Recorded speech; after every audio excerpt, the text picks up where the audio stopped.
Bonjour à toutes et tous, c'est Absolute et bienvenue dans cette nouvelle vidéo. En ce milieu de semaine, je n'avais pas envie de vous présenter un sujet compliqué, je me suis donc dit qu'il pourrait être intéressant de vous présenter comment celui que nous connaissons sous l'appellation de l'empereur Palpatine avait reçu son nom Sith de Dark Sidious. La vidéo va donc être découpée en deux parties. Dans la première, je vais vous raconter un extrait du roman Dark Plagueis qui nous présente cet événement, et dans un deuxième temps, je vous partagerai quelques réflexions que j'ai trouvées pertinentes autour du nom de Palpatine. Je remercie encore au passage les utilisateurs du Discord de la bibliothèque expéditionnaire dont SolarX, qui m'a donné envie de vous faire cette vidéo. Mais sur ce, commençons. Cette scène prend place alors que Palpatine vient de se libérer du joug de sa famille après les avoir rayés définitivement de sa vie. Il se rend ensuite auprès de Plagueis, son plus proche ami. Après 17 années à s'être caché son propre pouvoir, celui-ci venait enfin de se libérer, et il ne pourrait plus jamais être emprisonné. En découvrant ceci, Plagueis en est convaincu. Palpatine pouvait être un allié, un puissant allié. Pour autant, le jeune homme était effrayé. Il ne comprenait pas encore la mesure de son pouvoir. Plagueis lui expliqua alors qu'il était à un moment crucial de sa vie, à un moment où le chemin bifurque. Soit il se décide à désavouer son pouvoir, ou bien il s'aventure courageusement et scrupuleusement dans les profondeurs de la vérité, quelles qu'en soient les conséquences. Il pouvait consacrer le reste de sa vie à essayer de comprendre ce don qu'il avait, ou bien envisager une autre possibilité. C'était un chemin obscur qui se proposait à lui, un chemin dangereux dans un monde sauvage, sans repères, duquel peu de personnes étaient capables de revenir, à moins bien sûr d'avoir un guide. Le Seigneur Sith jouait gros en proposant au jeune homme de devenir son apprenti. Mais après tout, le côté obscur les avait réunis. Ce serait au côté obscur de déterminer si Palpatine allait accepter ou non son offre. Plagueis se décida à tester le jeune homme. Il commença par lui demander si au cours de ses études, il avait déjà été amené à entendre parler de ceux que l'on appelait les Sith. Palpatine lui répondit qu'il avait cru comprendre que c'était une sorte de secte dérivée des Jedi. C'était partiellement vrai. Les Sith étaient des enfants prodigues destinés à revenir et à renverser les Jedi. Le jeune homme se montrait méfiant. On disait aussi des Sith qu'ils étaient malfaisants. Plagueis ne put pas s'empêcher de rire. On disait d'eux qu'ils étaient malfaisants. Qu'est-ce que cela voulait dire? Et qu'est-ce qu'était Palpatine, lui qui venait juste de commettre un massacre et qui s'était lui-même décrit comme une tempête, comme la mort incarnée? Alors, était-il lui aussi malfaisant? Ou était-il simplement plus fort et plus éveillé que ses congénères? Qui façonnait l'histoire?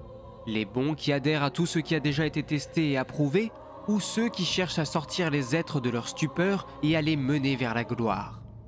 Palpatine était une tempête, oui. Une tempête nécessaire afin d'éliminer les suffisants, de débarrasser la galaxie de ses poids morts. Palpatine ne comprenait pas et réagissait sous la colère.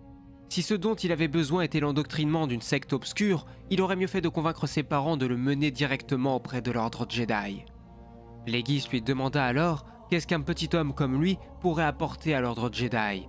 Il était sans cœur, ambitieux, arrogant, insidieux. Il n'avait ni honte ni empathie. Palpatine était sur le point de laisser exploser sa rage. Le Seigneur Sith n'eut pas d'autre choix que de lui rappeler qu'il n'était pas le seul à avoir le pouvoir de tuer dans cette pièce. Alors qu'il était persuadé d'être surpuissant après ce qu'il avait fait, il le sentait désormais. L'homme qui était en face de lui avait lui aussi son pouvoir. Et d'un ton volontairement hautain, Plagueis ajouta qu'il ne laissait transparaître qu'une infime partie de son pouvoir. Palpatine revint instantanément à sa place. Mais pouvait-il avoir une utilité pour les Sith? C'était possible, c'était même probable. Alors, il voulait bien les rejoindre. Pour cela, il n'avait qu'une chose à faire, s'agenouiller devant Plagueis et lui promettre qu'il allait unir pour toujours son destin à celui de l'ordre des Seigneurs Sith. Cela fait, Palpatine put se relever. Il venait de jurer fidélité aux Sith. À partir de maintenant et à jamais, sa véritable identité serait Sidious. Dans cette deuxième partie de la vidéo, j'aimerais parler du prénom de Palpatine. En effet, vous êtes certainement très nombreux à penser que le prénom du personnage est Sheev. Et effectivement, dans le canon, c'est bien le cas. Cependant, dans le Legends, il nous est impossible de savoir quel était le prénom du personnage, étant donné que celui-ci est toujours appelé Palpatine. Pour autant, il doit bien avoir un prénom, car nous savons que son père se nommait Kosinga Palpatine. Nous pouvons dès lors penser qu'il a vite cherché à renier son prénom, celui-ci lui ayant été donné par son père, pour qui il avait très peu d'affection. Et ça, Sidious le rendait bien.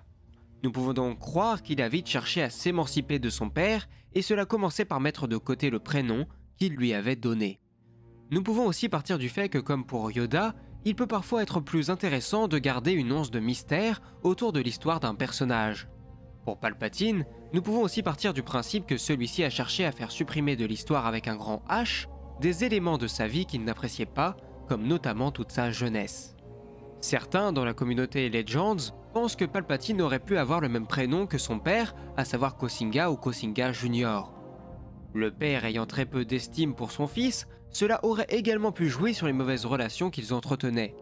En reniant son prénom, Palpatine ne renie pas uniquement le choix de son père de lui avoir donné un nom. Il renierait métaphoriquement son père en refusant de faire apparaître le nom qu'ils avaient en commun. Enfin, je profite de cette vidéo entièrement consacrée au nom de Palpatine pour vous présenter quelques informations supplémentaires à ce sujet. A l'origine, Palpatine ne devait pas s'appeler ainsi. Dans les premières versions du script de Star Wars, la figure impériale qu'utilisait Lucas comme antagoniste devait d'abord se faire appeler Ford Xerxes XII, ce qui s'est ensuite transformé en Alexandre Xerxes XII, puis nous avons eu droit à l'empereur de Descartes. Vous l'aurez compris, George Lucas avait pour idée de donner un nom à son antagoniste en faisant référence à des personnalités historiques célèbres de notre monde, tels que le roi de Perse Xerxès ou bien sûr Alexandre le Grand. Mais finalement, nous sommes arrivés au nom de Palpatine. Plusieurs hypothèses sont possibles quant à l'origine de ce nom. Cela peut venir du latin palpar, qui signifie flatter, et de palatin, l'une des 7 collines de la Rome antique. La terminaison en in, quant à elle, nous rappelle les noms de personnalités soviétiques telles que Lénine ou Staline, marquant ainsi une ressemblance avec des leaders totalitaires.